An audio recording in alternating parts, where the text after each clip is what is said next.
حمرا ونجمة بالخضر أنا مغربي.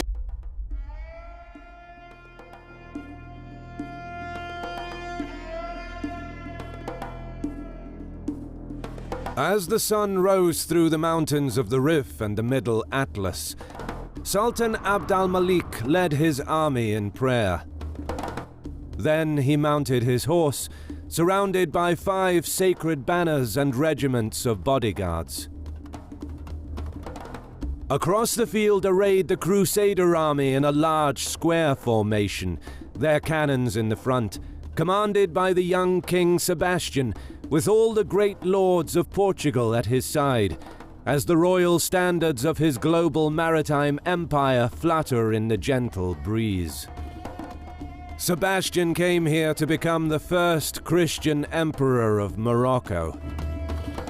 He endured a prolonged crisis in the 15th and early 16th century. The Portuguese occupation of nearly all seaports brought about numerous economic, political, and cultural issues. And the decline only worsened when the Wattasids assumed power, as they did little to try and improve the situation, resulting in the breakdown of trade, the impoverishment of towns, decline of the intellectual life, and the stagnation of population growth. Against this backdrop of Wattasid conciliatory policy towards the Catholic kingdoms to the north, the Saadi dynasty arose in southern Morocco, determined to re-establish order and curb the expansionist ambitions of the Iberian kingdoms. Namely, there were 3 distinct reasons that motivated the Saadi Sharifs to organize the tribes of southern Morocco. First, the encroachment of the Portuguese further into interior lands of Morocco alarmed local leaders and caused them to seek redress against the Europeans. Second, the centuries-old trade routes, which had been an important part of the trans-Saharan economy, were now being challenged by European privateers, who were supported by their monarchs at home. They aggressively tried to monopolize trade by establishing trading posts in strategic locations along the Atlantic coast, and this substitution of desert overland routes for the faster sea voyages became a considerable advantage for the Europeans, which crippled the local economies. Third, Saadi Sharifs feared what they called the Turkish peril. The Ottoman Empire was in its zenith, its power stretching across 3 continents, and there were few, if any, countries strong enough to stop their relentless expansion. And Constantinople had ambitions in Morocco, having supported the Wattasids as their clients, which allowed them to remain in power for decades. However, the Saadis were a formidable opponent. Their dynasty's origins are attributed to the family of Al-Bayt, which were a group of relatives of Prophet Muhammad, and their ancestors lived in Hijaz, from where they went to Western Africa to spread their religion. It was this prophetic lineage that enabled the Saadis to resist the Ottomans, and a period of prosperity followed under the efficient rule of Muhammad al-Sheikh, who expanded the realm and was particularly effective in driving out the Portuguese from most of their strongholds, and also destroyed the Ottoman-backed Wattasids in the north of the country, becoming the first Saadi Sultan to rule over Morocco. Al-Sheikh had 3 sons, Abdallah al-Ghalib, Abd al-Malik, and Ahmed al-Mansur. From a very young age, all 3 of his sons showed exceptional potential for statesmanship and military leadership. But Sultan al-Sheikh met an untimely death when he was assassinated by the Ottomans in 1557, and his eldest son al-Ghalib took the throne. He would go on to rule Morocco for 17 years, further consolidating his father's gains, successfully defending the realm against the Portuguese, the Spanish, as well as the Ottomans. By now, the people of Morocco regarded the Saadis as heroes, but when al-Ghalib died in 1574, the dynasty faced its first crisis. Namely, when the late Sultan took the throne 17 years ago, his younger brothers Abd al-Malik and Ahmed al-Mansur fled Morocco to escape his purge of all dynastic rivals in the country. The then 15-year-old Prince al-Malik and the 8-year-old al-Mansur were forced to seek refuge and settled in Ottoman-ruled Algeria, in Algiers on the coast, a bustling new city enriched by the plunder from the corsair captains. From there, some years later, the two brothers traveled the vast expanses of the mighty Ottoman Empire, gaining valuable experience, as well as education and training from their generous hosts. The two princes participated and distinguished themselves in the disastrous Battle of Lepanto in 1571, and volunteered to take part in the recapture of Tunis in 1574. It was this fighting spirit that brought them to the attention of Sultan Murat III, who sought to expand Ottoman influence into Morocco and offered to provide the older brother Abd al-Malik with men, money and munitions to help him take the Saadi throne.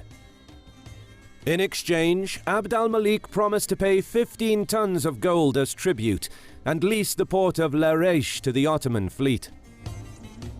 Acquiring such a large and well-built port on the Atlantic would allow the Ottoman Empire to outflank Spain in future naval conflicts, and would give the Algerian corsairs an opportunity to intercept the silver bullion being shipped from South America to Seville. However, it was agreed that these plans would be put on hold for now, as al-Malik did not want to antagonize Spain, and also aimed to prevent Morocco from becoming an Ottoman protectorate. The Ottoman-backed invasion of Morocco in 1576 was a resounding success. With Sultan al-Ghalib dying 2 years prior, his son Abdallah Muhammad II suffered 3 successive defeats at the hands of al-Malik, and with an already weak hold on power, he was forced to flee the country, deciding to seek help in recovering his throne from none other than the Portuguese Empire, an old enemy of the Saadi dynasty, as Abd al-Malik became the new Sultan of Morocco. This was music to King Sebastian's ears, who began preparations straight away. He now had a pretext to invade and conquer Morocco under the cover of helping his ally Abdallah Muhammad to regain his throne. But, more importantly, the invasion was an opportunity to slow down the seemingly unstoppable advance of the Ottoman military machine towards the Atlantic, which could threaten the security of the Portuguese coast, their strongholds in Western Africa, as well as their invaluable trade from across the Atlantic. The 24-year-old Sebastian became King of Portugal at the age of 3. He was mostly looked after by his grandmother, and although she was a devout Roman Catholic, his uncle and other patriotic anti-Castilian court members ensured that Sebastian would be raised a Jesuit. It's said that he was a bright but impulsive boy, and being very fond of military pursuits, he was trained by Portuguese knights in jousting, riding, and sword fighting. And from an early age it was perhaps the Jesuit order that instilled in him a fanatical desire to conquer Morocco and win glory for Portugal. Indeed, even as a boy, Sebastian spoke of leading a crusader army that would destroy the Sultanate of Morocco and converting the population of North Africa to Christianity, determined to succeed where his predecessors had failed. This mindset had widespread support in Portugal because of the obvious benefits the empire would have from the trade of gold, cattle, wheat, sugar, and other produce, which offered opportunities to the mercantile bourgeoisie and the nobility. And now, in June 1578, Sebastian attended a service in Lisbon's cathedral, where he was presented with a battle standard embroidered with an imperial crown, and soon after the Portuguese army of some 23,000 troops embarked from the harbour, carried by a fleet of 500 ships.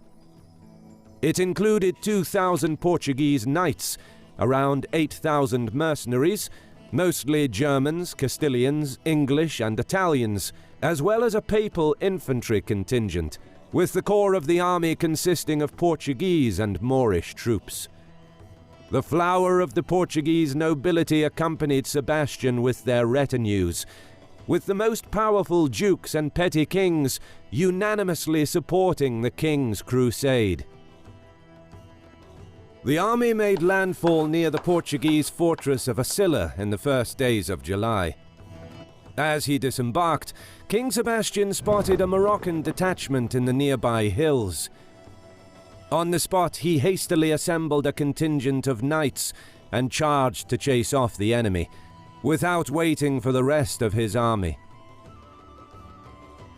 The garrison on the walls of Asilla watched on in amazement, and the thousands of troops on the beach and on the ships were encouraged that they would be serving under a fearless young commander who would lead them from the front. However, further progress into Moroccan territory was halted, as the Crusaders would spend the entire month of July assembling their vast camp into marching order, weighed down by the thousands of camp followers, servants, priests, women, page boys and slaves, as well as the fully mobile royal court, portable pavilions for the nobility, chapels and a royal choir, all fully provisioning the Portuguese nobility with all of their daily comforts. Needless to say, some of the troops did not enjoy languishing on the beach as they ate through their supplies, and became disenchanted with the stalled crusade. But the march finally continued on July 29th. As the army moved south, it quickly became apparent that Sebastian had no intention of capturing the key port city of Larache in order to secure the coast. Instead, he led his army inland to confront what he considered to be the main heathen army, aiming to strike a decisive blow that would enable him to conquer the entire Sultanate of Morocco. Meanwhile, Sultan Abd al-Malik was on his way from Marrakesh. He had been preparing to resist the invasion for the past 18 months, and once word reached him that the Crusader fleet left Lisbon a month earlier, he summoned the tribes of Morocco to defend their nation, their families, and their faith. Tens of thousands of warriors answered the call of the son of the great Mohammed al-Sheikh, the first Saadi Sultan of Morocco. But most importantly, Sultan al-Malik's younger brother, Ahmad al-Mansur, who was serving as governor of Fez, brought with him the men of the northern hills. An army of some 50,000 assembled just northwest of the town of Al-Qasr Kabir to meet the invaders as they crossed the Makazan River on August the 3rd. Tomorrow they would do battle.